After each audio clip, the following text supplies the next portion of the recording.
आप सभी को नाग पंचमी की हार्दिक शुभकामनाएं। आइए मिलकर सुनते हैं नाग पंचमी की पौराणिक व्रत कथा। प्राचीन काल में एक नगर में एक सेठ जी रहा करते थे। उनके 7 पुत्र थे और सबका विवाह हो चुका था। सेठ जी के सबसे छोटे पुत्र की पत्नी बहुत सुशील थी, लेकिन उसका कोई भाई नहीं था। एक दिन घर की बड़ी बहू ने सभी बहुओं को घर लीपने के लिए पीली मिट्टी लाने के लिए जंगल चलने को कहा। जब मिट्टी लाने के लिए उन्होंने खुरपी से खुदाई शुरू की तो वहां एक सांप निकल आया। ये देखकर बड़ी बहू घबरा गई और खुरपी से उस सांप को मारने लगी। इसे देखकर सबसे छोटी बहू ने कहा, दीदी ये तो निर्दोष है, आप इसकी हत्या मत करो। छोटी बहू की बात सुनकर बड़ी बहू ने उस सांप को छोड़ दिया। सांप दूर जाकर बैठ गया। छोटी बहू उसके पास गई और बोली, तुम यहीं रुकना, मैं थोड़ी देर में आती हूँ।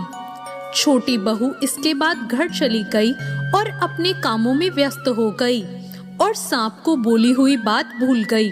अगले दिन जब उसे याद आया तो वो सांप के पास दूध लेकर गई। उसने देखा सांप वही बैठा इंतजार कर रहा था। वो बोली, भैया मुझे माफ कर दो, मुझसे भूल हो गई, मैं काम में लगकर यहाँ आना ही भूल गई।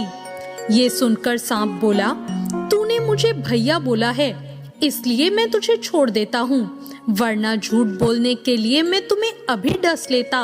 ऐसा कहकर सांप दूध पीने लगा और बोला, आज से तू मेरी बहन हुई, तुझे जो चाहिए मांग ले। छोटी बहू बोली, भैया मेरा तो कोई भाई नहीं है, आपने मुझे बहन बना लिया, यही मेरे लिए सबसे बड़ा उपहार है और मुझे कुछ नहीं चाहिए। बस अब मैं जब आपको मन से याद करूं आप मेरे पास आ जाना।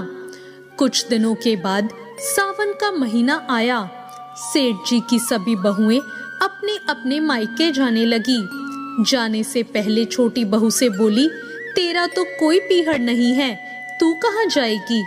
इस बात से छोटी बहू को बहुत दुख हुआ। वो रोते हुए अपने सर्प भाई को याद करने लगी। सर्प देव ने अपने कहे अनुसार मनुष्य का रूप धारण किया और उसके घर पहुंच गए। वहां पहुंचकर सांप ने छोटी बहू के ससुराल वालों से आग्रह किया कि वो छोटी बहू को उसके साथ भेज दें। इस पर सेठ जी ने कहा, लेकिन इसका तो कोई भाई नहीं है, तुम कहाँ से आए हो? इस पर सांप ने कहा, मैं इसका दूर का भाई हूँ, इसे घर ले जाने आया हूँ। ये सुनकर घर वालों ने छोटी बहू को उसके साथ भेज दिया। रास्ते में सांप ने छोटी बहू को बताया कि वो उसे नागलोक ले जा रहा है, अगर उसे डर लगे तो वो उसकी पूंछ पकड़ ले। इस तरह वो दोनों नागलोक पहुंच गए। नागलोक में धन, ऐश्वर्य और रत्नों को देखकर छोटी बहू चकित रह गई। वहां सर्पदेव ने उसका परिचय अपनी माँ से करवाया और कहा, माँ इसने मेरी जान बचाई है, इसलिए मैंने इसे अपनी छोटी बहन माना है, ये हमारे साथ कुछ दिनों तक रहेगी। ये जानकर सर्प की माँ ने छोटी बहू का स्वागत किया और बहू को बहुत आराम पूर्वक रखा। नागलोक में शेष नाग के छोटे छोटे बच्चे भी रहते थे, जिन्हें सर्प की माँ रोज दूध पिलाया करती थी। वो रोज दूध ठंडा करती थी और फिर घंटी बजाकर उन नन्हे नन्हे सांपों को दूध पीने बुलाती थी। एक दिन छोटी बहू ने माँ से कहा कि वो छोटे सांपों को दूध पिला देगी। उसने एक पात्र में दूध डाला और जल्दबाजी में दूध ठंडा होने से पहले ही घंटी बजा दी। घंटी की आवाज सुनते ही छोटे छोटे सांप दूध पीने आ गए और गर्म दूध पीते ही उनके फन जल गए।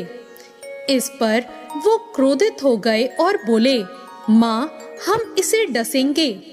ये सुनकर छोटी बहू उनसे माफी मांगने लगी। सर्प की माँ ने उन बच्चों को उसे डसने से मना कर दिया। इसके बाद उसके भाई ने उसे घर छोड़ने का निश्चय किया। सर्प और उसकी माँ ने उसे बहुत सारा धन दौलत, रत्न आभूषण देकर विदा किया। जब इतना सारा धन लेकर वो अपने ससुराल पहुंची तो उसकी जेठानियों को जलन होने लगी। बड़ी बहू ने कहा, तुम्हारे भाई ने इतना कुछ दिया है, इतना सोना झाड़ने के लिए उसे एक सोने की झाड़ू भी देनी चाहिए थी। ये सुनकर सर्पदेव वहां मनुष्य के रूप में आ गए और अपनी बहन को सोने की झाड़ू भी दे दी। साथ ही अपनी बहन को मणि और हीरों से सजा एक बेहद खूबसूरत हार भी उपहार में दिया। वो हार इतना अनोखा और खूबसूरत था कि उसकी चर्चा पूरे गांव में होने लगी। धीरे धीरे ये बात राजा के महल में रानी तक पहुंच गई। रानी ने राजा से कहा, वो हार मुझे चाहिए। राजा ने अपने सिपाही भेजकर वो हार मंगवा लिया। सेठ जी भी राजा के आदेश के सामने कुछ नहीं बोल पाए। इससे छोटी बहू को बहुत दुख हुआ। दुखी मन से उसने अपने भाई सर्प को याद किया। सर्प अपनी बहन के पास आया और बोला, देखना, राजा स्वयं उस हार को लौटा देंगे। वहीं दूसरी ओर जैसे ही रानी ने वो हार पहना, वो सांप में बदल गया। रानी ने डरकर उसे उतार कर फेंक दिया। ये देखकर राजा ने छोटी बहू और सेठ जी को दरबार में बुलाया और बहू से कहा, इस पर तूने क्या काला जादू किया है? छोटी बहू बोली, हे राजन, मैंने कोई काला जादू नहीं किया।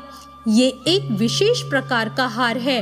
ये मेरे अलावा किसी और के गले में नहीं टिकता। ये मुझे मेरे भाई सर्पदेव ने दिया है। वो सभी उसकी बात को नहीं मान रहे थे। इतनी देर में सर्पदेव वहां खुद प्रकट हो गए और बोले, मैंने इसे अपनी बहन माना है और ये हार मैंने ही इसे उपहार में दिया है। ये देखकर सभी लोगों ने नाग देवता को प्रणाम किया।